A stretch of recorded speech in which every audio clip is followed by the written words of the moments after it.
Audio check media మిత్రులకు నమస్కారం. నేను మీ రఘునందన్ రావు. ఈ భరోసా కార్యక్రమంలో భాగంగా ఈరోజు పార్టీ కార్యాలయానికి విచ్చేసినటువంటి అనేక సమస్యల్ని ప్రజల తరఫున నిలబడి సంబంధిత అధికారులతోటి పరిష్కరించడానికి చేసేటువంటి ప్రయత్నంలో భాగంగా ఈరోజు పార్టీ కార్యాలయంలో వివిధ సమస్యల మీద వచ్చినటువంటి బాధితుల పక్షాన భారతీయ జనతా పార్టీ నిలబడి భరోసా ఇచ్చేటువంటి కార్యక్రమంలో పాల్గొనడం జరిగింది.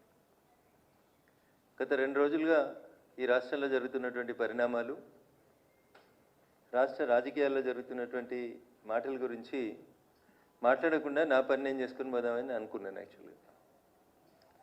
కానీ కొద్దిసేపటి క్రితం TRS party alias BRS party నుంచి సస్పెండ్ అయినటువంటి సోదరి శ్రీమతి కల్వకుంట్ల కవిత గారు మాట్లాడుతూ దుబ్బాక ఉప ఎన్నిక సందర్భంగా హరీష్ రావు గారిని అక్కడ ఇన్ఛార్జిగా పెడితే రఘునందన్ రావు గెలుస్తాడని మా కార్యకర్తలందరూ హరీష్ రావుని ఇక్కడ పెట్టకండి అని బాధపడ్డారు.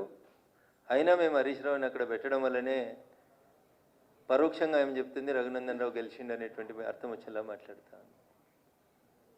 కవిత గారు, మీరు ఇప్పుడు మాట్లాడుతున్నారేమో నాకు తెలియదు, కానీ నేను అప్పుడే చెప్పిన దుబ్బాకకి మీ నాన్న మీ అన్నతో పాటు సిద్దిపేట జిల్లాకి ఇన్ఛార్జి మంత్రిగా ఉన్నటువంటి హరీష్ రావు అనేట ఆయన చేసిన అన్యాయం అంతా ఇంత కాదని నేను 100 సార్లు చెప్పిన.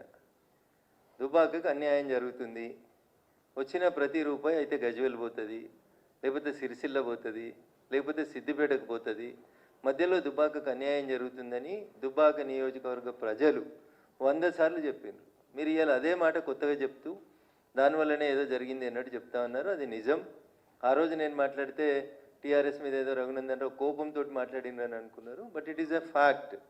దుబ్బాక నియోజకవర్గానికి అన్యాయం జరిగింది అంటే టీఆర్ఎస్ పార్టీ నాయకులు, గౌరవనీయులు, అప్పటి మా జిల్లా మంత్రి హరీష్ రావు గారి వల్ల జరిగిందని నేను ఎన్నికల సందర్భంగా చెప్పిన, ఎన్నికల తర్వాత చెప్పిన.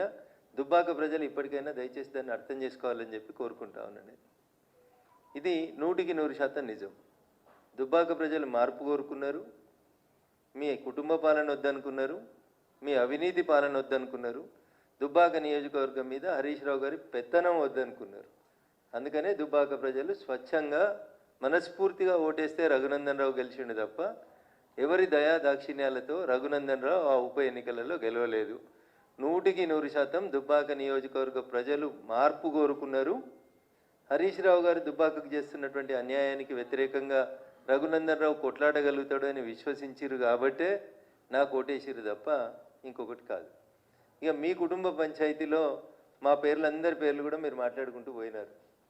ఎస్, 100% మీరు ప్రస్తావించినటువంటి పేర్లలో దాదాపు అన్ని పేర్లు కూడా మీకు అందరికీ తెలుసు, మీ నాన్నగారికి కూడా తెలుసు. ఎవరెవరికి మీరు ఎట్లెట్లా అన్యాయం చేసిరు అనేటువంటి విషయంలో ఇవాళ మీరు కొత్తగా మాట్లాడితే మేమేం చేస్తాం, మీ సానుభూతి మాకు ఎందుకు, కానీ 100% అవన్నీ వాస్తవాలు. 2009లో ఏదో మీ అన్నకు వ్యతిరేకంగా 60 లక్షలు పంపిరు అనేదో మాట్లాడినారు కదా మీరు. ఇవన్నీ పాత చరిత్రనే. కొత్త చరిత్ర నాకు ఎమ్మెల్సీ ఎన్నికలలో 2009లో మహాకూటమి అభ్యర్థిగా ఇస్తే అప్పటి జిల్లా పార్టీ అధ్యక్షునిగా నన్ను ఎవరు ఓడగొట్టినో కూడా నేను పార్టీ అధ్యక్షుడైనటువంటి గౌరవనీయులు చంద్రశేఖరరావు గారికి చెప్పిన. కానీ ఆ రోజు కూడా యాక్షన్ తీసుకోలేదు. These are all facts. Nothing is unhidden thing. It is. ఇందులో కొత్తగా ఆమె చెప్పింది ఏం కూడా లేదు. రేవంత్ రెడ్డి గారు, హరీష్ రావు గారు ఒకటే ఫ్లైట్లో వచ్చిర్రని, వాళ్ళిద్దరూ కుమ్ముక్కు అయినరని, మెదక్ పార్లమెంట్ ఎన్నికలలో నన్ను ఇబ్బంది పెట్టాలని చూస్తున్నారని, కాంగ్రెస్ టీఆర్ఎస్ 2 కొల్లుడై నేను గెలవకుండా చూడాలని ప్రయత్నం చేస్తున్నారని నేను మీడియా ముందుకు వచ్చి చెప్పినటువంటి తారీఖు 22 మార్చ్ 2024 రోజే వచ్చి చెప్పిన. నేను మార్చి 2024 నాడు ఆస్ట్రేలియా నుంచి కనెక్టింగ్ ఎయిర్ ఇండియా ఫ్లైట్ నెంబర్తో సహా చెప్పిన. నేను బిజినెస్ క్లాస్లో వస్తూ ఢిల్లీ నుంచి వస్తుండగా గౌరవనీయులు ముఖ్యమంత్రి